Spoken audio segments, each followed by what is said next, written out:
Hi అండి, అందరికీ నమస్తే. నేను మీ పొల్లూరు అమ్మాయి. వాయిస్ గుర్తుపట్టేశారా? మా పిన్నికి కొంచెం థ్రోట్ ఇన్ఫెక్షన్ అండి, అందుకనే నేను ఈ వీడియోకి వాయిస్ ఓవర్ ఇస్తున్నాను. నిన్న వీడియోలో మా పిన్ని చూపించింది కదండి జొన్నపొత్తు పిక్కలు మా నానమ్మ కోసి ఇవ్వడము. ఆ జొన్నపొత్తు పిక్కలతో ఈరోజు జొన్నపొత్తు అని గారెలు చేస్తుంది అనమాట. ఫస్ట్ మిక్సీ జార్లో జొన్నపొత్తు పిక్కలు వేసుకొని 2 ఇలాచీ వేసుకొని గ్రైండ్ చేసుకుంది. తర్వాత కొంచెం బెల్లం వేసుకొని బరకగా గ్రైండ్ చేసుకుంది. నీళ్ళు వేయకూడదండి.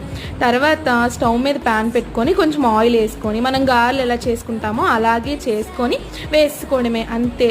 సింపుల్గా గారెలు అయిపోతాయండి, ఎక్కువ శ్రమ పడక్కర్లేదు. మాకు ఇంట్లో మాత్రం జొన్నపొత్తుతో చేసిన ఏ రెసిపీస్ అయినా చాలా ఇష్టం అండి. మాకు, మా తమ్ముడాలకి, చెల్లాలకి అందరికీ ఇష్టం. జొన్నపొత్తుతో చేసిన ఏ రెసిపీస్ అయినా ఇష్టం. ఎప్పుడైనా ఇలా కొత్తగా ట్రై చేయండి, జొన్నపొత్తుతో రెసిపీస్ చాలా బాగుంటాయి. ఇలాంటి మరిన్ని వీడియోస్ కోసం మా పిన్ని ఛానల్ని సబ్స్క్రైబ్ చేసుకోండి. Bye bye.